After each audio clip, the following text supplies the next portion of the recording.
Magandang umaga po sa bawat isa sa inyo. Welcome back to our 365 Bible verses everyone should know. So, gusto ko lang batiin yung mga followers ng ating Panginoon Jesucristo sa Qatar. Maraming salamat po sa bawat isa sa inyo na sumusubaybay dito sa ating channel. So, itutuloy po natin yung ating talakayan patungkol po sa Redeemer God. Kung na-enjoy nyo po yung ating talakayan patungkol dito, very theological. Yung iba kasi gusto practical, pero dapat ma-balance din natin, no? So, I hope tayo po ay lumalalim sa pagkakaunawa ng kabuuan ng Biblia. Now, yung tatalakayin po natin ay matatagpuan po sa Ephesians chapter 1 verse 20 to 21. Ito po ay patungkol sa ascension ng ating Panginoong Jesucristo. Siya po ay umupo sa kanang ng Diyos at siya ay naghahari na sa kasalukuyan. Now, gusto ko lang pong i-emphasize na yung paghari ng Panginoong Jesucristo nagsimula na mula rito sa time ng ascension, yung pag-upo niya sa trono, hanggang sa walang katapusan na. Okay? Now, meron lang konting conflict na kasi sinasabi ng iba na si Satan yung naghahari ngayon. Wala pa yung kingdom ngayon. Yung kingdom ni Jesus sa future pa. Hindi pa siya naghahari ngayon. Ang naghahari ngayon si Satanas. Now, paano mo pagsasama yung dalawang hari? May hari si Jesus, sasari din si Satanas. Hindi po ganon. Si Satan po ay nagtapos na yung authority niya, yung paghahari niya. May influence pa rin, yes. Pero yung legitimate authority, nagwakas na po yon. Now, basahin po natin 2 Corinthians chapter 4, verse 4. Sabi po rito, the God of this age has blinded the minds of unbelievers, so that they cannot see the light of the gospel that displays the glory of Christ who is the image of God. So, binulag ng Diyos ng kapanahunang ito ang mga kaisipan ng mga hindi sumasampalataya. Now, maraming interpretation dito sa God of this age, pero valid po kung i-interpret natin ito na si Satan po ito. Now, this age po na tinutukoy dyan, hanggang dito lang po, mula sa fall hanggang AD 70. Isang age po yan, yung this age na yan. Now, yung age na ito, nagtapos po ito nung winasak yung templo ng Jerusalem. So, nagtapos na yung age na yon. Pumasok na yung Messianic age. And by the way, yung Messianic age po, pumasok na yan sa time pa lang ni Jesus Christ. May overlapping po yan na 40 years.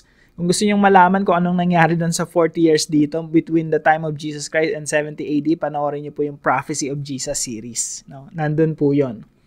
Now, yung authority ni Satan, yung tinutukoy rito na si Satanas yung Diyos ng kapanahunang ito, dahil nasulat itong Corinthians dito sa panahon na ito, hanggang dito lang po yung this age na tinutukoy dyan. Hindi po kabuuan ng human history yung tinutukoy dyan.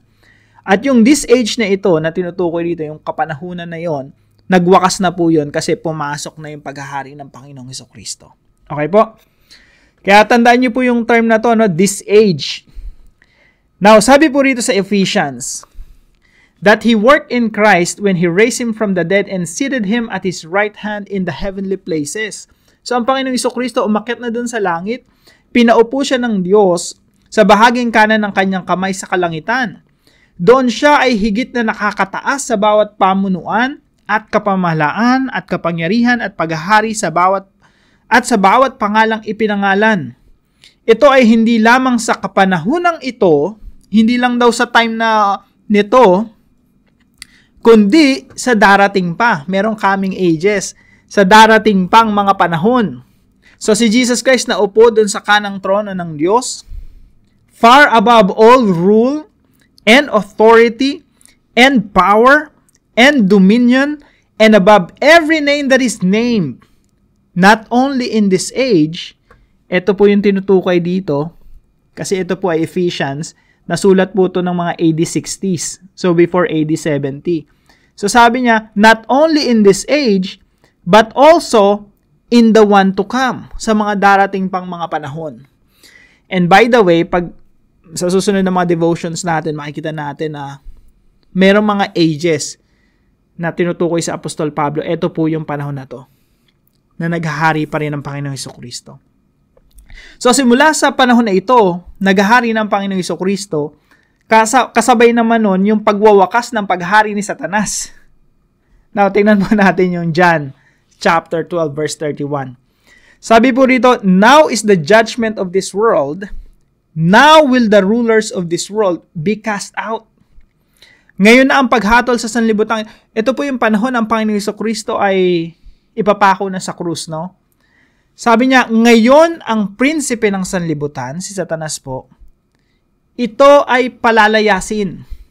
Ngayon ang prinsipe ng sanlibutan, ito ay palalayasin. Maraming mga tagapagturo, no, preach ng preach, laging sinasabi Satan is the ruler of this world, no? Parang ang taas-taas ni Satanas na hanggang ngayon naghahari pa rin siya. Laging ini-emphasize na yung ruler of this world si Satanas. Bakit hindi na kaya natin emphasize na he was driven out, he was cast out? Sabi rito, ito ay palalayasin. Ayan yung emphasis ng Panginoong Jesucristo nung sinabi niya yan eh. Hindi niya naman ini-emphasize ng Panginoong Jesucristo na si Satanas, ruler of this world, na naghahari sa mundong ito eh. Ang emphasis ng Panginoong Jesucristo yan, ang prinsipe ng sanlibutan, palalayasin.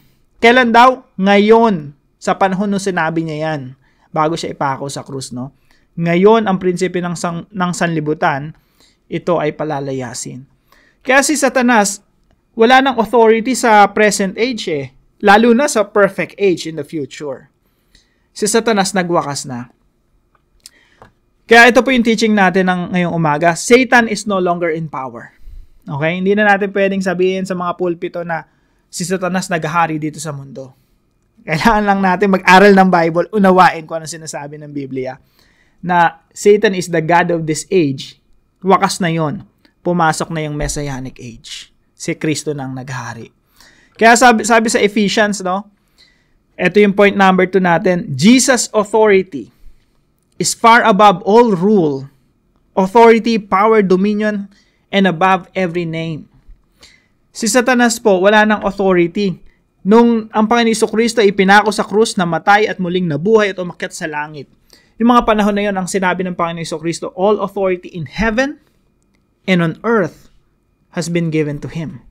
Na kay Kristo na lahat ng authority. Si Satanas, wala ng authority. He is no longer in control. Wala na siyang control sa mga bansa. He is no longer in power. Yes, meron palang influence. Kasi may final judgment pa for Satan. Pero yung legitimate authority na kay Jesus Christ na. At ang mananaig ang Great Commission. So number 3, Jesus came to end the rule of Satan and launch the Messianic age. Naparito, kaya yung devotion natin nung nakaraan, no? Jesus appeared, the Son of God appeared to destroy the works of the devil. Ngayon naman po, yung isang puntos natin na bibigyan dito, Jesus came to end the rule of Satan. Hanggang dito ka na lang, Satanas. Kasi ilalunch ko na yung Messianic age. Si Jesus Christ na nakaupo ngayon sa trono, siya na yung naghahari. Ang Diyos ay naghahari sa pamamagitan ng Panginoong Jesucristo sa kasalukuyan. Ano po ang application natin sa mga katotohanan ito? Number 1, do not be deceived by the teaching that says Satan is reigning in this world. Kinukuha yan kasi sa mga talatang 2 Corinthians 4:4 na maraming hindi nakakaunawa. Satan is the God of this age. Or John chapter 12 verse 31, Satan is the ruler of this world. Pero ayaw bigyan ng emphasis na si Satan pinalayas na. Wala na yung authority niya. Para siyang rebelde na lang sa kaharian ng Diyos. Na si Satan, sinabi dito, God of this age, pero tapos na yung age na yun. Pumasok na yung Messianic age. Kaya, do not be deceived by the teaching that says Satan is reigning in this world. Hindi na naghahari si Satanas ngayon. Ang Panginoong Jesucristo na ang naghahari ngayon. Si Satan ay itinali niya na at isinasamsam ng Panginoong Jesucristo ang lahat ng mga bansa na dati ay nasa kamay, nasa kuko, nasa kapangyarihan ni Satanas. Si Satan po, sabi sa Bible, hindi niya na mapipigilan yung pag-abante ng ebanghelyo ng ating Panginoong Jesucristo. Kaya point number 2, believe that Satan's influence is decreasing and Jesus' influence is increasing. Kung sa Satanas hindi na naghahari ngayon, hanggang dito na lang siya, no? Ibig sabihin yung influence ni Satan dito sa history natin ngayon, sa present age, nagdi-decrease na. lumiliit na lang lumiliit. Yung mga bansa na dati kay Satanas lang, loyal lang kay Satanas, ngayon nilalagyan na ng Panginoong Hesukristo ng mga Kristiyano, ng mga mananampalataya. Nilalagyan ng mananampalataya sa Iran, mananampalataya sa Brazil, mananampalataya sa Saudi Arabia, sa all over the world. At yung mga mananampalataya na yon, dumadami ng dumadami. Hanggang sa yung mga bansa na yon, someday, lumuhod at maglingkod at magpuri sa tunay na Diyos. That is the future of the world. So, believe that Satan's influence is decreasing and Jesus' influence is increasing. Again, sabi sa Bible, 1 John 3:8, the Son of God appeared. The reason the Son of God appeared is to destroy the works of the devil. Very optimistic. Very positive. Sabi dito sa John chapter 12 verse 31, now will the ruler of this world be cast out, be driven out. Pinalayas na si Satanas. Wala na siyang authority. Namatay ang Panginoong Hesukristo doon sa krus. Inilibing, muling nabuhay. Bago siya umakyat sa langit, sabi ni Jesus Christ, all authority in heaven and on earth has been given to me. Bakit? Dati si Satan merong access sa heaven eh. Pupunta siya sa langit, doon pupunta siya sa throne room ng Diyos. Tapos ang ginagawa niya doon, mag-akusa ng mag-akusa ng mag-akusa. Akusahan yung mga mananampalataya. Akusahan yung mga tao. Now, si Satan, he was driven out. Kaya yung heaven ngayon, hindi na makapasok si Satanas. Ngayon, si Jesus Christ ang nag-claim, sabi niya, all authority in heaven and on earth. Kaya si Satan, rebelde na lang eh. Wala na siyang authority talaga. Nagtapos na. He is the God of this age na nagwakas na. Pumasok na yung Messianic age. Paghahari ng Panginoong Hesukristo. Pinalayas na. Dapat ito yung emphasis natin eh. Kung ano yung emphasis ng Panginoong Hesukristo dati, dapat hanggang ngayon, yun pa rin yung emphasis natin na si Satan pinalayas na. So, believe that Satan's influence is decreasing and Jesus' influence is increasing. Number 3, obey the Great Commission since no one can stop its success. Alam niyo po, maraming nangyari dito sa generation na to eh. Hindi nukoy ni Jesus. Panoorin niyo po yung Prophecy of Jesus series. 8 videos po yan. Type niyo lang, no? Russell Ocampo. Prophecy of Jesus series. Pag natapos niyo yan, maunawaan niyo kung anong mga nangyari dito. Pati yung tribulation. Pati Antichrist, no? Marami pa akong mga post sa Antichrist. Malalaman niyo po lahat yun doon. Makikita po natin na wala nang hahadlang sa success ng Great Commission. Si Satanas, hindi kayang hadlangin yan. Si Antichrist, panoorin nyo na lang po, no? So, ang dapat lang natin gawin, obey the Great Commission, go disciple the nations, since no one can stop its success. The church will be able to successfully disciple the nations. Otherwise, give up na lang natin yung paniniwala na hindi magiging successful yan, no? Pero ako, very optimistic, inutos ni Jesus Christ yan, magtatagumpayan. At walang makakapigil dyan. Para naman po sa ating discussion, why do we have to prioritize the Great Commission? Bakit dapat priority natin yung priority ng Panginoong Hesukristo? Magandang i-discuss to sa discussion group, no? Kasi ang dami nating mga priorities mga tao eh. Mga trabaho natin, pamilya natin, walang problema dun eh. Pero dapat na-prioritize natin yung pamilya natin, trabaho natin for the Great Commission. Prioritize mo yung pamilya mo, sige. Pero pina-prioritize mo sila for the Great Commission. Dinidisipulo mo yung anak mo, yung pamilya mo, para umabante yung Great Commission. Laging yun ang direksyon. Kung mahalaga sa Panginoong Hesukristo yung Great Commission, dapat mahalaga din sa atin. No? Discuss po natin itong tanong na ito. At para naman po sa ating panalangin, Father, thank you because Jesus is now ruling as King. Basahin nga natin isang talata, no? Napakasarap basahin eh. Sabi dito, and seated him at his right hand in the heavenly places. Nakaupo na ang Panginoong Hesukristo naghahari.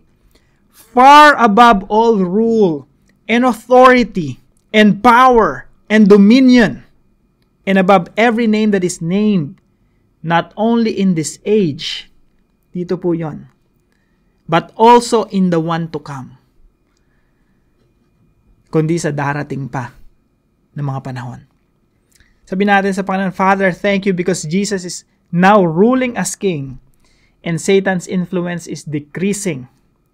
The Great Commission is indeed destined for success. Lord, use me to advance the gospel. Forgive me and have mercy on me if I do not prioritize the Great Commission. Tawarin niyo ako, Panginoon. Please change my heart, change my priorities, and let me prioritize the things that are important to you. In Jesus' name. Salamat po sa katuwang natin sa devotion natin ito, si Pastor Adoniram. Pagpalain kayo ng Panginoon, no? At kung meron po kayo natutunan sa devotion natin, let us know in the comment section below and please share this devotion to your family and friends. God bless you po. See you po tomorrow 5 a.m. dito sa ating daily devotion.